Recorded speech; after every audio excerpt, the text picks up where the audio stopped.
Kalau kalian terlahir arogan tapi bapakmu belum bisa beliin Rubicon, ya udah beli ini aja.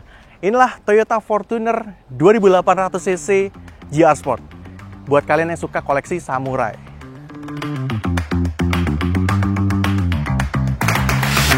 Halo semuanya dan selamat datang kembali di channel Autonet Max dengan saya Satria Katana dari cabang Surabaya. Dan seperti yang kalian lihat di sebelah saya sudah ada Toyota Fortuner 2800 mesin 1 GD dan trimnya ini adalah GR Sport dan kita sudah ada di Bukit Jati, Madura. Ya harusnya ya mobil seperti ini tuh ya di tempat seperti inilah ya. Mobil leather frame SUV bukan mall to mall, tapi harusnya di jalanan yang kurang rata seperti ini. Ya, tapi nanti kita akan bahas lebih detail hal-hal seperti itu ya. Yang jelas tipe GR Sport 4x2 2800 saat ini adalah varian paling laku. Tahun lalu 2022 wholesale-nya itu 16 ribuan unit. Yang paling mendekati rivalnya sih ya Pajero Sport yang Dakar 4x2 bukan yang Ultimate ya. Itu di angka 15 ribuan. Jadi lumayan ketat 15 ribu ke 16 ribunya. Dan ini adalah unit pinjaman dari Asri Motor Toyota Surabaya. Nah, kenapa kok di tahun 2023 kita ngebahas mobil ini lagi ya? Karena 2022 si Grady pernah bikin ya. Kalau nggak salah bareng sama Land Cruiser 300 waktu launchingnya. Sebenarnya kita tuh belum ngebahas drivingnya banget ya. Yang di luar yang kita bawa di jalan. Kita bawa balik lah istilahnya, bukan yang di dalam area seperti yang Grady bikin. Jadi kita dipinjemin, ya udahlah kita bahas drivingnya kali ini. Dan beberapa bulan terakhir, nama Fortuner ini lagi rame banget diperbincangkan di dunia online oleh netizen karena ya beberapa konsumennya atau penggunanya itu kelakuannya agak arogan di jalan ya. Kita kan juga bahas nih, kenapa kok mereka arogan di jalan pakai mobil ini. Oke, kita bahas juga detail eksteriornya seperti apa di bagian depan, samping, dan belakangnya. Oke, kita bahas desain dulu ya. Bagian depan dia pakai lampu sebenarnya yang masih sama ya, sipit-sipit aja. Dengan lampu utamanya dia sudah LED dan juga lampu jauhnya juga LED. Jadi dia yang pakai by beam. Dan lampu fog lampnya dia juga sudah LED dan di bawah sini ini tuh ada LED juga yang nyala putih. Tapi kalau kita nyalain lampu sen atau hazard, dia berubah jadi lampu sen dan lampu hazard. Dan chrome-chromanya di sini cakep ya. Dia pakai itu yang dark chrome. Dan di bawah logo Toyotanya ada kamera, yang artinya dia pakai kamera 360. Nah, di bagian samping dia masih pakai velg. Ini yang peninggalan dari zaman masih TRD Sportivo ya. Dia pakai ukuran ring 18 dengan profil tuh 265/60. Jadi banyak atau beli 60. Khas lah mobil-mobil SUV leather frame ya. Dan kita nanti akan juga bahas kenapa dia pakai 60 juga. Ya, kalau kalian merasa yang dual tone ini sudah membosankan ya, karena banyak banget ya sekarang mobil yang pakai velg tuh dual tone. Mungkin yang versi VRZ yang pakai super chrome, warna super chrome, atau mungkin yang versi G mungkin lebih menarik menurut kalian. Ya ada over fender di sini, body claddingnya ya. Dan denger-dengar ya untuk Fortuner yang pakai body kit kayak gini tuh kadang bumpernya itu sering agak renggang gitu bagian depannya. Spion masih ada lampu sen dan ada chrome-chromanya di sini. Ada kameranya karena dipakai kamera 360 dan kalau kita ngelock dia otomatis langsung kunci ya. Ya, kuncinya di dalam. Ntar aja deh. Di sini masih ada chrome-chroman, ada roof rail, dan ada yang penting nih. Ini ada footstep-nya kalau kita masuk ya. Jadi kalau kita masuk, tuh kita tinggal naik kayak gini nih. Karena waktu kita masuk ke dalam, sebenarnya tanpa footpack ini atau footstep ini akan kesulitan karena dia tinggi. Oke, di bagian belakang ini yang kentara berubah sebenarnya adalah lampu ya. Dibandingkan yang versi sebelum facelift. Dia pakai lampu tuh yang beneran 3D ya. Dia tuh ada lekukan-lekukannya dan bentuknya ini kelihatan cakep karena sekilas mirip dengan Toyota Camry. Tapi nggak semua lampunya tuh LED. Emang lampu malamnya, lampu seinya dan juga lampu remnya tuh LED. Tapi yang lampu mundur masih bohlam biasa. Ada emblem Fortuner di sini dan ini dia pakai yang dark chrome juga. Ada emblem 28 GR Sport biar mempertegas si identitasnya mobil ini. Ya, selain itu dia masih ada rear spoiler yang ukurannya gede dan ada di atas shark fin antena. Dan kita akan lihat sekaligus di bagasinya ya. Kita buka. Nah, dia sudah power tailgate ya. Dan seperti inilah bagasinya. Ini posisi kursi belakang kita tegakin ya. Dan ya seperti bapak-bapak pada umumnya saya bawa stroller seperti ini. Kalau kita masukin koper cabin dan barang-barang ini yang ngepas banget ya.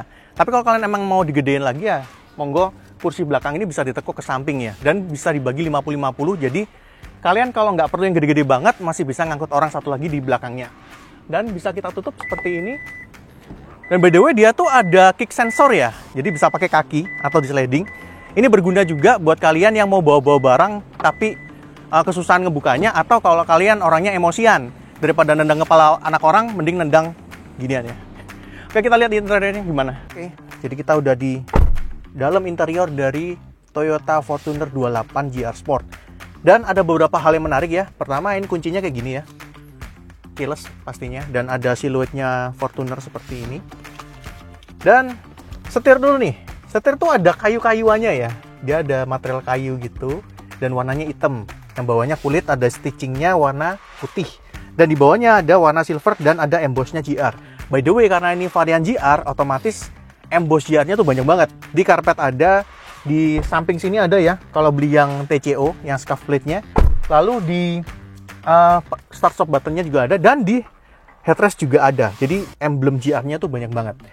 Sedangkan untuk MID, dia tuh pakai layar yang kecil di tengah gitu ya.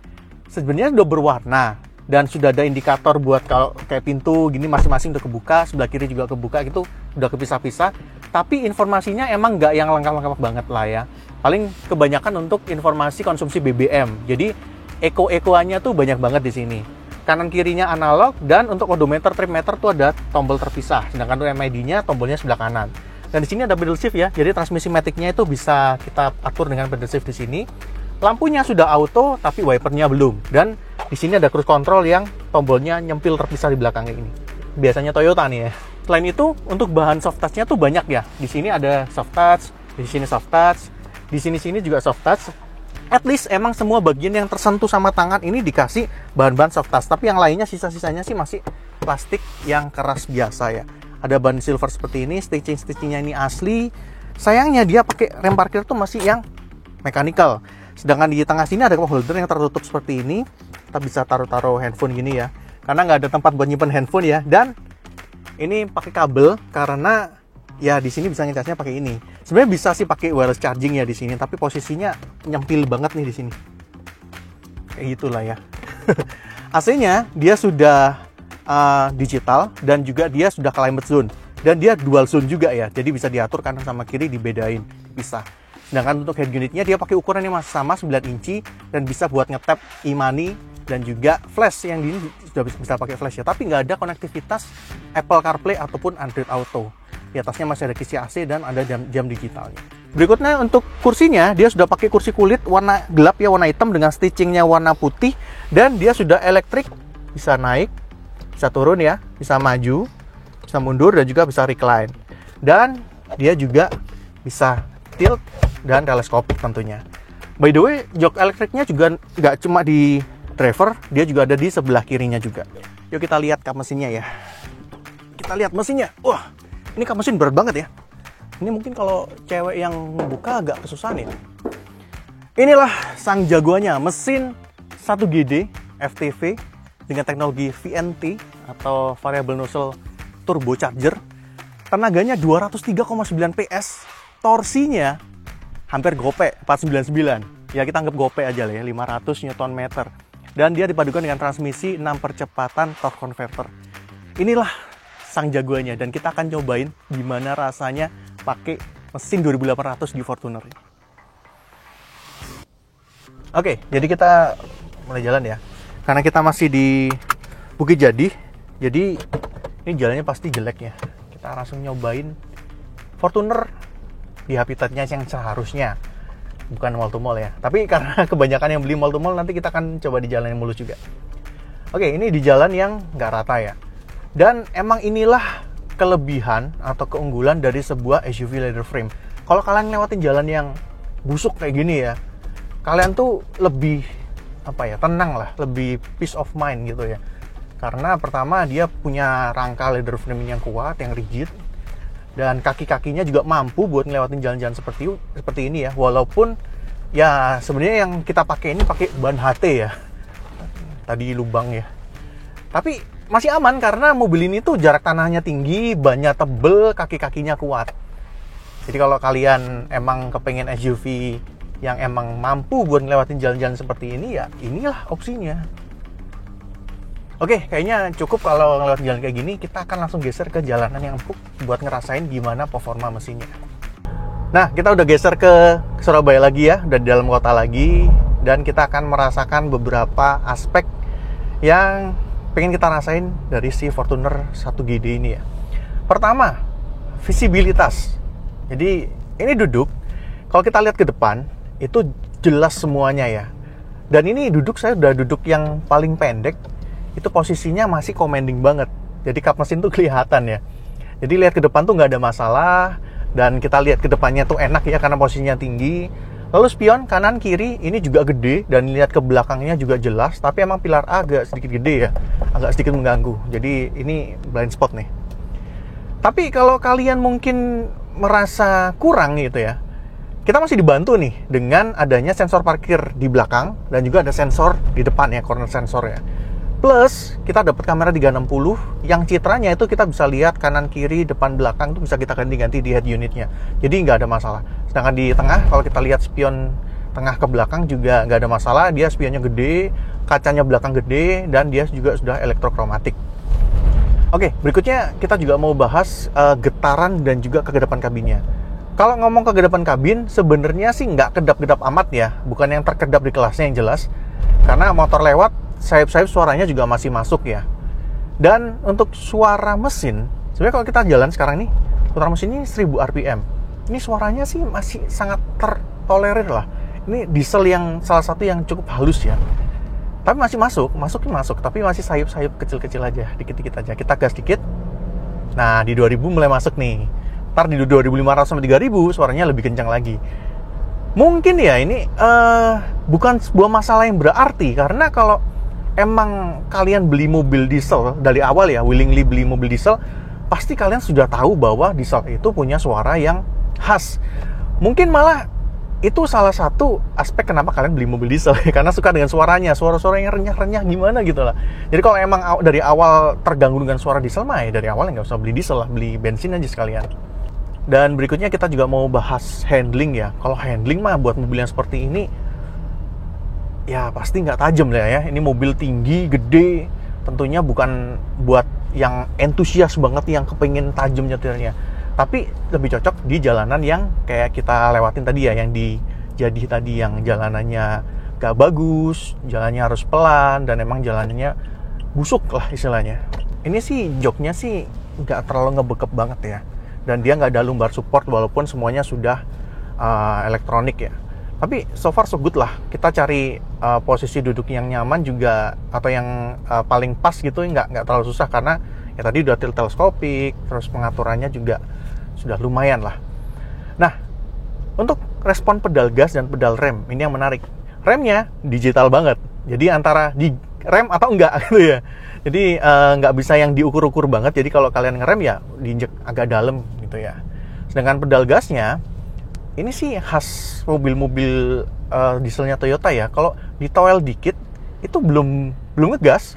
Kalau ditoel dikit tuh ya biasa aja, tapi agak dalam. Nah, baru dia jalan seperti itu. Berikutnya adalah poin terpentingnya, yaitu adalah mesin 1GD FTV 2800. Ini mesin yang gede ya. Tenaganya udah kita bahas tadi waktu kita buka kap mesinnya, 204 PS, torsinya 500 Nm. Apakah itu wow? Untuk SUV leather frame, iya. Karena kalau kita ngomong rival ya, let's say Pajero Sport, itu masih di angka 180-an PS lah ya, 181 kalau nggak salah. Lalu ada Nissan Terra yang baru masuk lagi, itu di angka 190-an PS. Yang ini udah 200 lebih, udah tentunya paling kenceng. Tapi dengan sisi yang paling gede juga, 2800. Sedangkan kalau kita mau noleh ke sebelah ya, ke rival yang monokok, diesel juga ya, ada Santa Fe, ada Palisade, ada Carnival gitu ya. Sama-sama pakai mesin diesel juga, tapi mereka monokok. Dengan mesin yang dalam tanda kutip sebenarnya lebih canggih ya, dengan blok mesin aluminium, dan juga dimaksimalin lah di berbagai aspek. Mereka dengan mesin 2200 cc udah dapat tenaga 200 sampai 202 PS.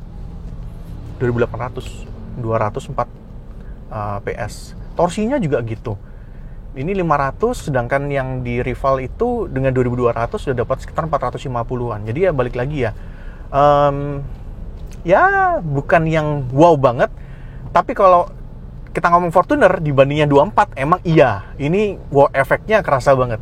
Dan kalau kita lagi jalan santai gini ya, sebenarnya sih putaran mesinnya tuh rendah ya, di 1000-an atau ya 1000-1500, jarang malah sampai di 1500 kalau kita jalan yang santai-santai banget. Dan di sini ada mode berkendara itu ada 3, ada eco, ada normal, dan ada sport. Kalau saya pribadi, preferensi saya adalah yang normal, karena kalau di eco pedal gasnya akan semakin lebih ditekan lagi ya, jadi kita justru malah willingly buat ngegas lebih dalam gitu loh. Sedangkan di normal itu gas tipis-tipis saja mobilnya udah lari gitu. Well, balik ke mesin ya, 2800 cc dengan tenaga yang segede itu, torsi segede itu, buat dalam kota sih udah lebih dari cukup. Kita ngegas nggak berasa udah kecepatan 80. Padahal dalam kota ya itu udah melebihi aturan sebenarnya ya. Jadi itu juga jadi salah satu alasan kenapa orang-orang yang pakai mobil ini itu jatuhnya kayak arogan banget gitu ya. Karena mobilnya bisa, secara torsinya gede, secara tongkrongannya dia tinggi, bisa lihat ke jalan dengan luas gitu ya. Mungkin buat beberapa mobil yang pendek-pendek mungkin nggak terlalu kelihatan jelas pandangan ke depan. Yang naik mobil ini kelihatan jelas, torsinya gede, tenaganya gede, ya itu udah cukup buat bikin orang jadi arogan. Buat kalian yang penasaran gimana akselerasinya, kayak gini nih. Iya, jambakannya berasa banget ya, 500 Nm ya. Dan itu yang bikin banyak orang suka sih pastinya ya. Nah, berikutnya bantingan suspensi. Ini adalah salah satu hal yang kalau kita lagi jalan di jalan yang mulus kayak gini ya, itu saya pribadi kurang suka. Kenapa? Karena dia ini tuh bantingannya cenderung ke kaku, tapi mentul-mentul juga gitu loh. Bukan yang empuk, dia lebih ke kaku, jadi berasa tuh kita bisa ngerasain jalannya, kakunya jalannya gimana. Tapi di sana bersamaan bodinya juga mentul-mentul, jadi agak sedikit kentang ya. Tapi mungkin buat beberapa orang mungkin nggak masalah ya, karena buktinya juga banyak orang fine-fine aja dengan bandingan suspensi yang seperti itu. Mungkin karena saya juga hariannya pakai mobil monokok, begitu nyobain kayak gini ya agak kaget gitu mungkin ya. Berikutnya fitur. Ini adalah bagian yang sebenarnya bukan jadi hal yang spesial dari Fortuner ya. At least cruise control sudah ada, terus ABS, EBD, BA juga semuanya udah ada, hill start assist ada, hill descent controlnya ada, terus VSC, traction control semuanya ada, airbagnya ada 7. Ya udah itu aja. Nggak ada lagi yang gimana-gimana banget sih. Mungkin ada satu tambahan, dia ada fitur yang namanya trailway control, ini buat bawa gandengan di belakang gitu ya. Tapi ya seberapa banyak sih yang pakai? Orang banyak dipakai di dalam kota juga kok. Well, kita udah pakai mobil ini berapa hari? Kita pakai bahan bakar itu CN53. Nggak eco driving yang gimana-gimana. Biasa aja pakainya. Ngelewatin jalan yang busuk tadi kayak di Jadi juga. Ngegas-ngegas juga. Jadi ya pemakaian normal lah. Kepanasan juga kita nyalain mobil buat AC di dalam dan posisi diem. Jadi normal aja pakainya. Dan kita dapatnya sih di angka 1:10-an. Nggak spesial, tapi saya ingat waktu saya pakai Terra itu masih ada di angka 1:9 dengan mesin yang lebih kecil. Ini mesinnya lebih gede, malah dapat 1:10 sih termasuk oke ya. Jadi kita udah nyobain si Fortuner 28 ini dan kita sampai di kesimpulan. Tapi sebelum itu saya akan kasih detail harga ya. Mobil ini, yang tipe ini ya maksudnya, itu dijual dengan harga 626 jutaan rupiah on the road Jakarta. Ya kalau Surabaya lebih mahal pasti ya. Dan ini adalah satu di antara 2 tipe dari Fortuner 28 itu yang nggak spot order. Jadi sekitar ada 8 tipe kalau nggak salah, tapi yang 6 semuanya spot order. Termasuk yang 24 juga ya. Yang ini GR Sport dan juga VRZ 4x2 automatic itu masing-masing semuanya nggak spot order ya. Yang sisanya semua spot order. Dan gimana kesimpulannya mobil ini? Balik ke preferensi kalian, karena kita udah rasa nyetirnya, kita udah cek duduk di belakangnya, kita cek fiturnya seperti apa. Memang dengan harga segitu, ya ini lebih mahal daripada Zenix, tapi pertama nggak hybrid, kedua fiturnya nggak selengkap Zenix, dan ketiga kalau ngomong comfort atau kenyamanan, ya nggak senyaman Zenix sebenarnya. Jadi balik ke kalian, kebutuhan kalian. Kalau kalian memang butuh sebuah SUV leather frame ya, jadi harus spesifik ya. SUV leather frame yang mungkin kalian pakai di jalanan yang tadi kayak kita cobain di Jadi ini, jalanannya nggak bagus. Ini memang habitatnya gitu loh. Emang kalian harus pakai mobil seperti ini. Tapi kalau kalian pakai dari mall to mall, mobil seperti ini sih ya kalau menurut kami sih lebih enak Xenix ya. Tapi balik lagi kalau kalian emang suka, dan kenyataannya emang banyak juga SUV seperti ini jadi mobil buat nganter ke mall gitu ya, di dalam kota aja, nggak kemana-mana. Atau kalau keluar kota pun paling ngetol ya. Jadi balik ke kebutuhan dan juga preferensi kalian masing-masing. Kalau suka monggo dibeli, kalau nggak suka monggo coba mobil yang lain. Itu aja sih. Oke, kayaknya itu aja dari Auto Next kali ini. Thank you so much buat teman-teman yang udah nonton sampai akhir. Kalau kalian suka, boleh like dan juga share ke teman-teman kalian. Komentar juga di kolom komentar di bawah. Mungkin kalian punya Fortuner, mau share pengalaman kalian, monggo silahkan diskusi di kolom komentar di bawah. Dan mampir-mampir juga ke Instagram, TikTok, dan juga websitenya AutoNet Max. Dan sekali lagi kami juga mengucapkan terima kasih kepada teman-teman dari Asli Motor Toyota yang udah pinjemin kami mobil ini. Cukup lama ya, semingguan hampir. Jadi kita bisa ngerasain gimana rasanya jadi arogan. Enggak, maksudnya gimana nyobain Fortuner ya. Oke, itu aja. Sampai ketemu di video-video selanjutnya. Bye!